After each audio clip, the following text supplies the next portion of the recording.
Hello, Boss Heroes.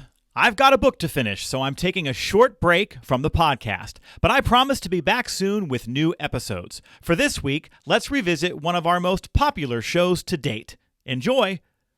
Vacations are just around the bend. Hooray! But they're probably not going to do what you're hoping. Plus, how most of the success of being a boss starts with being brave for 1 minute. That's all ahead on this episode of BossBetter Now.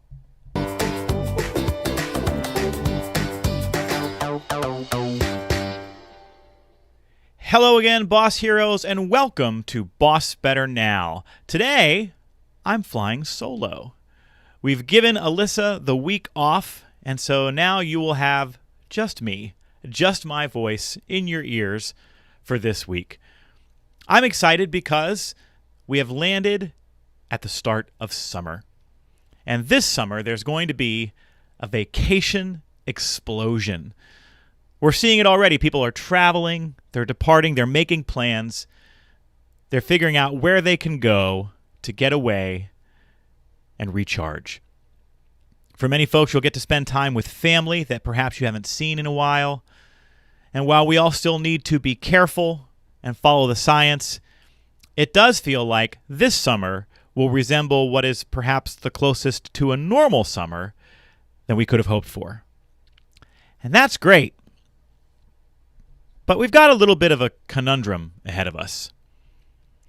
And it's related to something that happened to me a few years ago after I attempted to complete the intense exercise program P90X. I'll be married 15 years this summer, and I remember getting ready for my wedding and feeling like I wanted to get into a little bit better shape.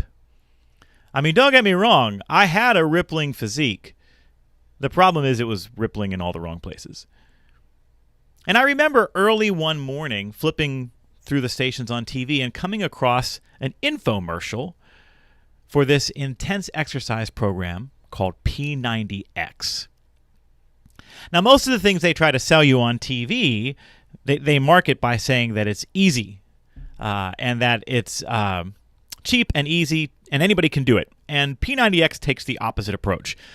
What they say is, we're going to kick your butt for 90 days. It's really hard, but you're going to get results. And the infomercial actually shows a lot of side-by-side pictures. Here's where I was on day 1, and here's where I was on day 90. And I was very intrigued. I thought, 90 days? I can do anything for 90 days. Well, that was the first error in judgment in a series of errors in judgment, as you are about to hear. I saw the infomercial a couple more times, and I ended up telling my fiance, my soon-to-be wife at the time, that I was thinking about ordering the product. I had tried and failed a number of times to take some weight off, and I thought, this kind of all-in intensive approach, I can get behind that. I asked her if she wanted to do it with me, and she was a little bit hesitant, but she wanted to support me, so she said, okay, I'll give it a try.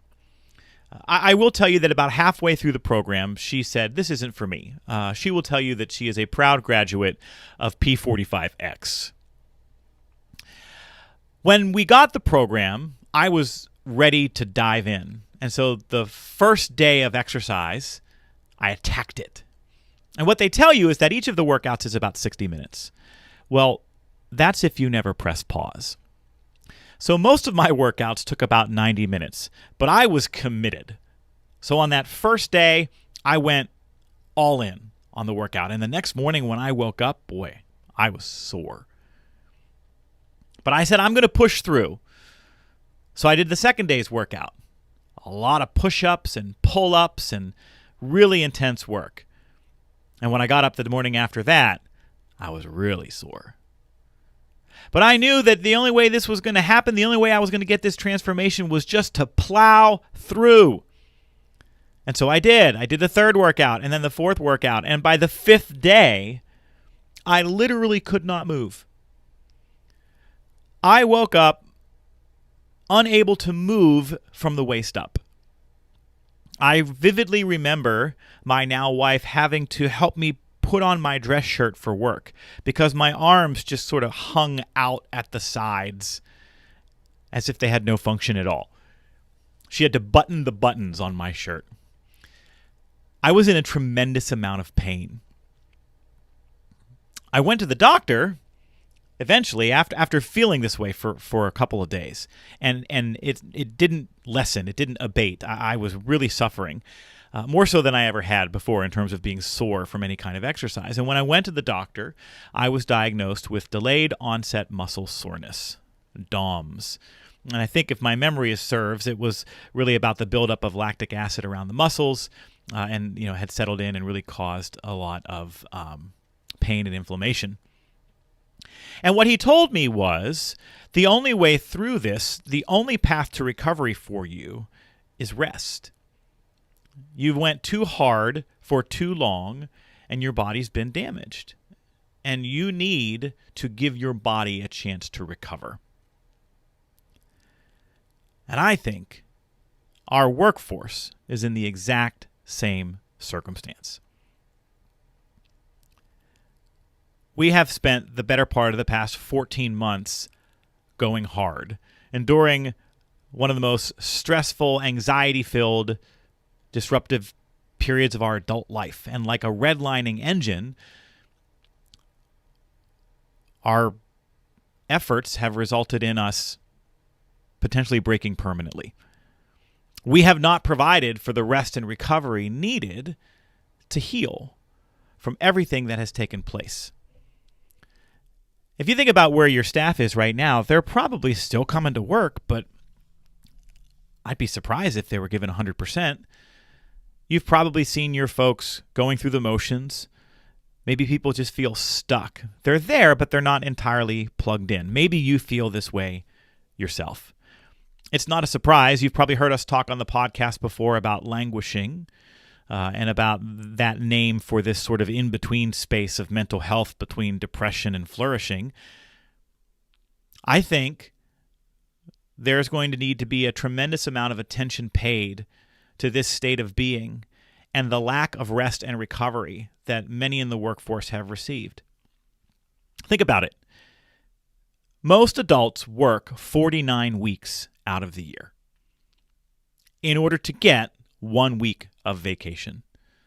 There's 52 weeks in the year. We work 49 weeks. We get a couple of paid holidays and maybe 1 or 2 sick days in there, and we do it all in the hopes of getting our 1 week off, our 1 week of vacation. And that's sad to think about, isn't it? That we bust our hump all year long just to get 1 week, if you're lucky, at the beach or at the lake or camping or doing whatever it is that you do to recharge and renew. And the truth is, though, this is a uniquely American experience. Americans are the most overworked population on Earth as far as industrialized countries go. Here's some data for you that I pulled. 76% of Americans work more than 46 hours per week. 134 countries on Earth have laws limiting the length of the work week. The U.S. does not. In an average year, Americans work 137 hours more than the Japanese, 260 hours more than the British.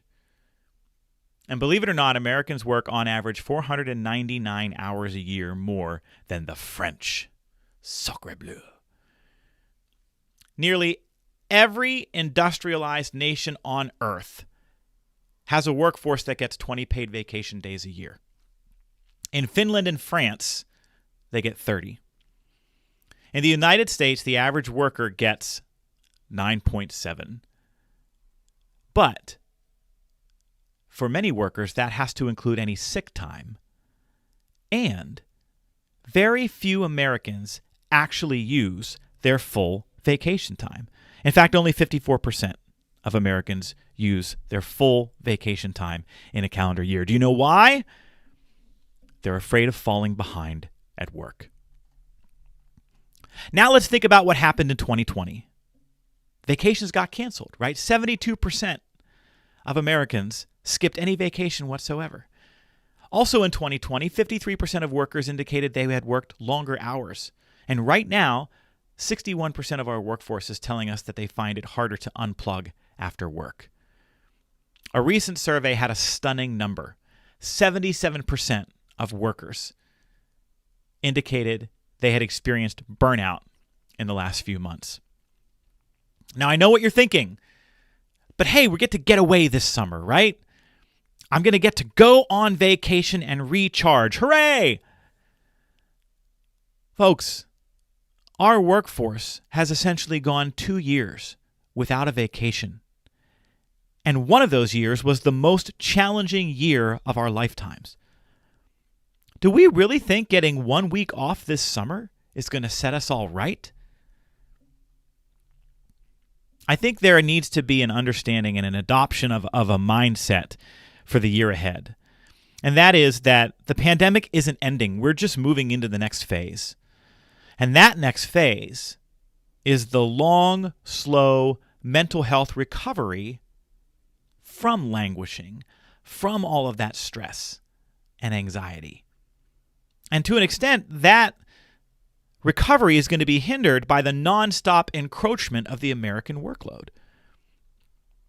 I will argue that one of the only ways to repair the damage from the year that was, and to actually help people achieve a healthier state of being in the year to come, is to help people get away more often.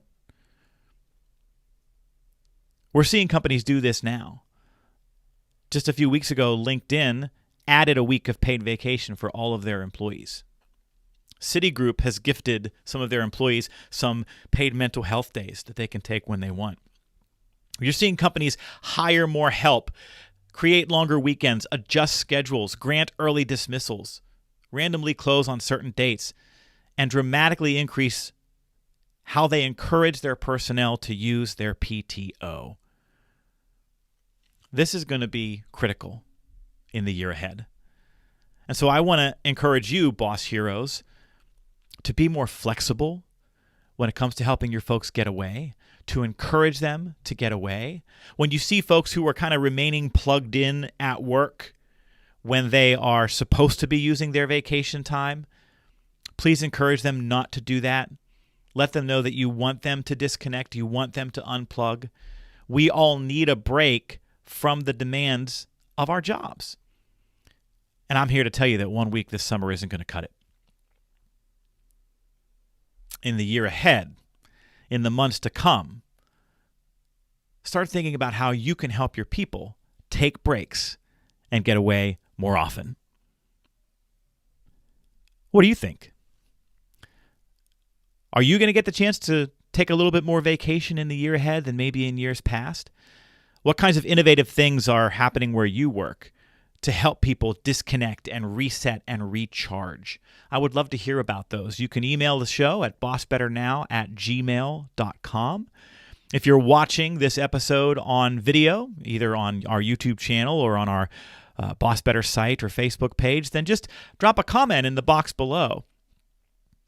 We'd love to hear from you, and if you share any innovative ideas for how you're helping people get away, we may spotlight them on the show and send you some cool BossBetter swag.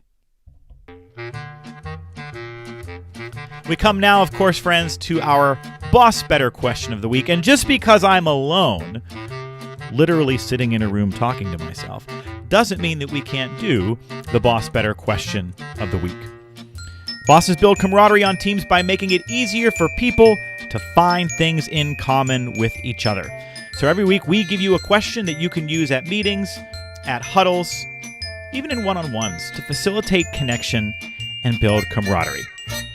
And this week's camaraderie question of the week is as follows. What is your favorite nighttime guilty pleasure snack food? Now, disclaimer, when you go out into the world and you research the kind of healthy versus unhealthy eating habits of Americans, you will undoubtedly encounter advice that says nighttime eating is the worst, right? Especially sugar. You consume that stuff at night, it sticks to you. It's unhealthy in a variety of ways. So we're not condoning any such behaviors here.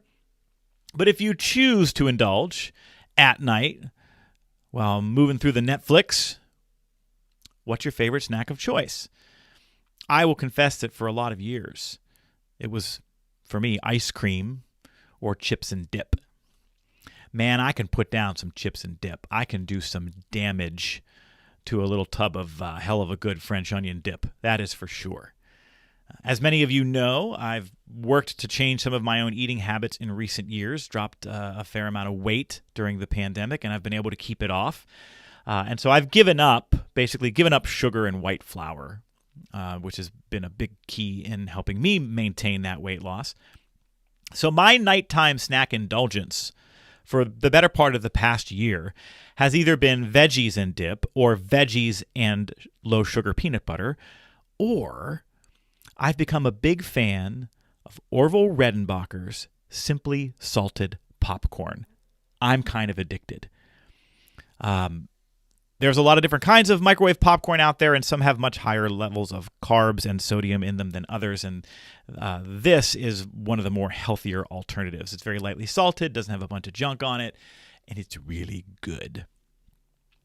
What's your guilty pleasure? You can tweet me at JoeMull77 or Instagram at JoeMull77 with your favorite nighttime guilty pleasure snack food. And you can ask this question in huddles as well and find out from your team what their go-to snacks are.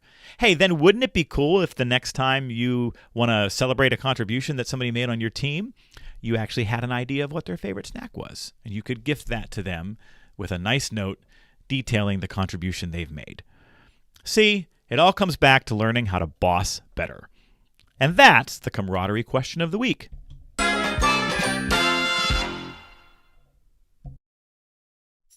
Are you planning a meeting, conference, retreat, or event? Why not invite our own Joe Mull to be your keynote speaker? How many people here who supervise have had their time, attention, and energy devoured by someone who is not committed? If yes, say yes. And an amen. See, like I said.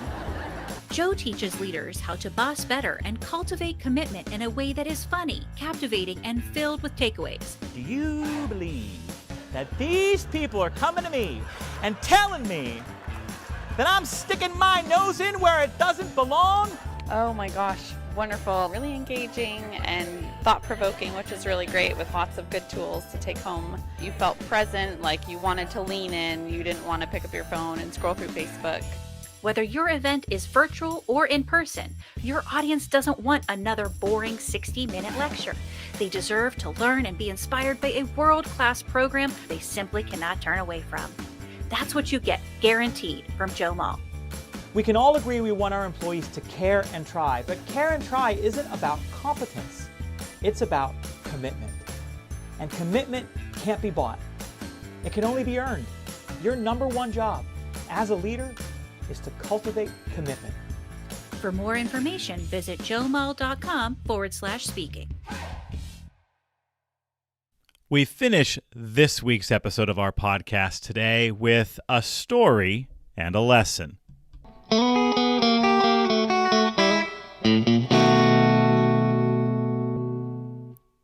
If you want to be a great boss, it will require you to be brave on nearly a daily basis.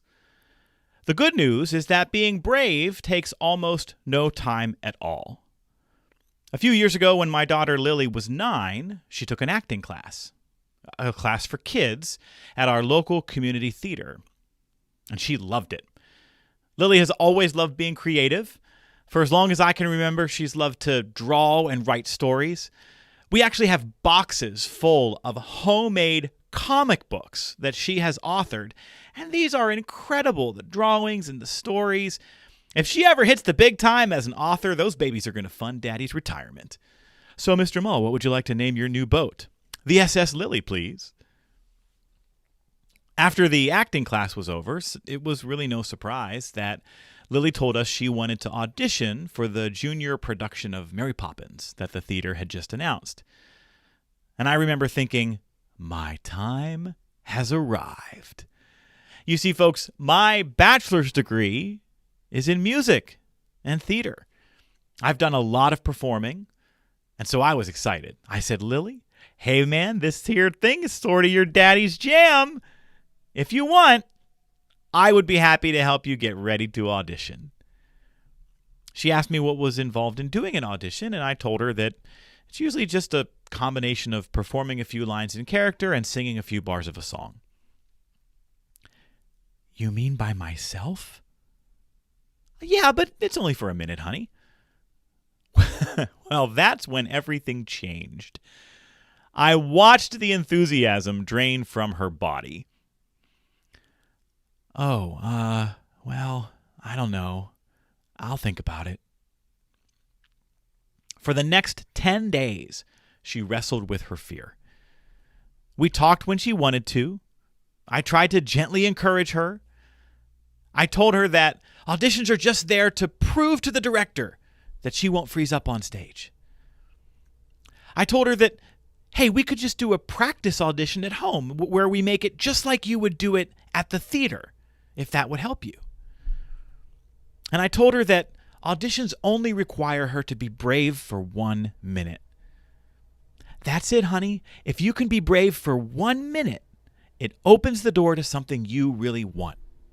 You just have to decide if you're willing to trade 1 minute of discomfort for all the good things that come after. And that seemed to work. In fact, we made Brave for 1 minute her slogan whenever she felt nervous about auditioning. Now, most days as a parent, you feel like you're making it up along the way, right? But on this particular week, I felt like I was nailing it. I was dropping dad bombs. Take that, Super Nanny. I was all proud of myself. We had motivated Lily to really conquer her fear. We gave her a slogan. She was on her way. And then 3 days before the audition, she announced she wasn't doing it. And then 2 days before, she got mad when we even brought it up.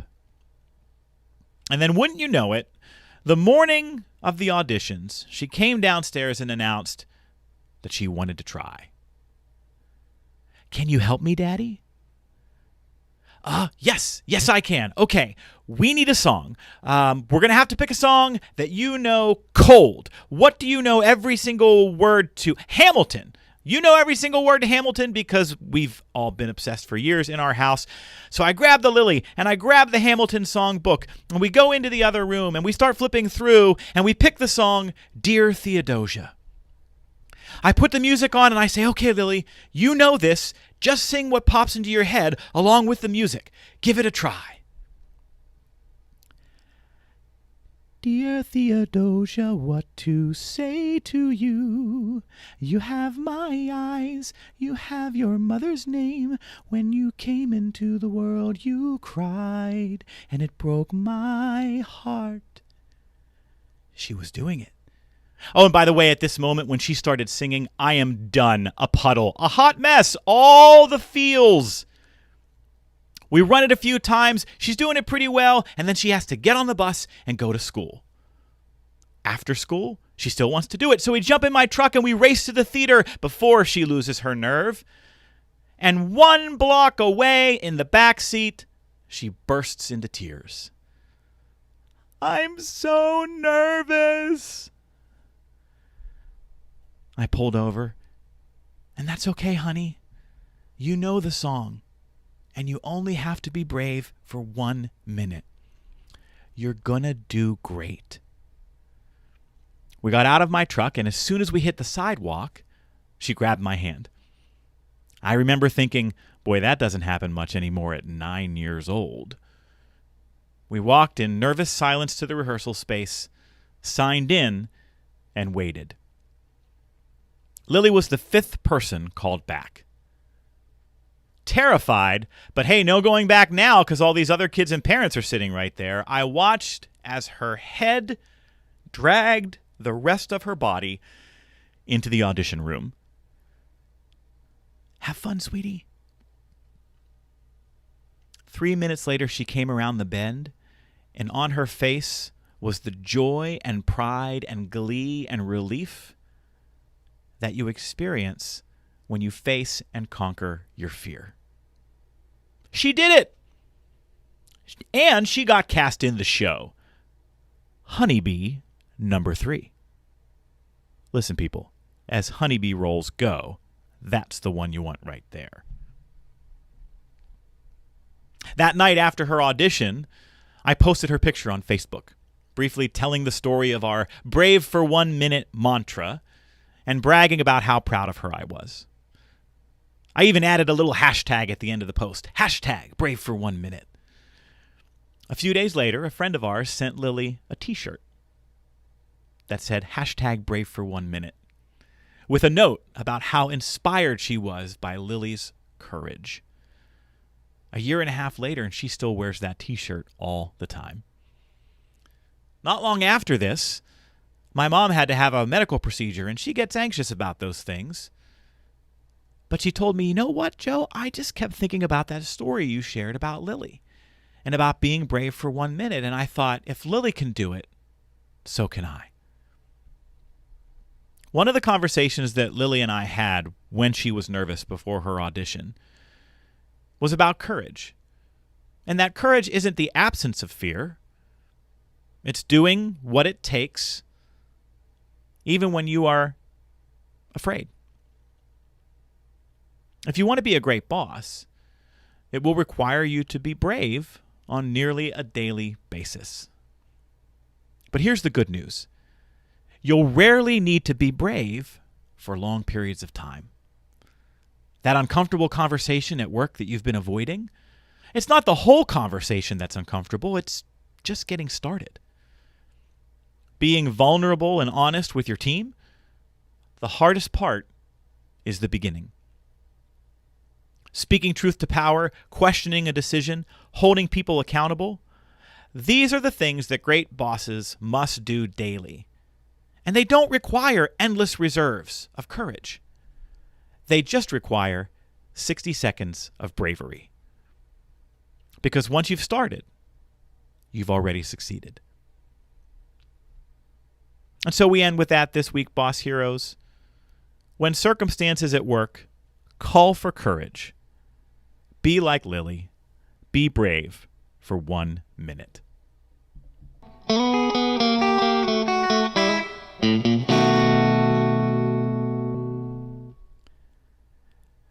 Well, that's our show this week, friends. I'm so grateful for the time you spent with me. I'm so grateful for allowing us to be on your radar and continue our work for our mission of filling workplaces with better bosses. Thank you for all that you do to care for so many. We'll see you next time.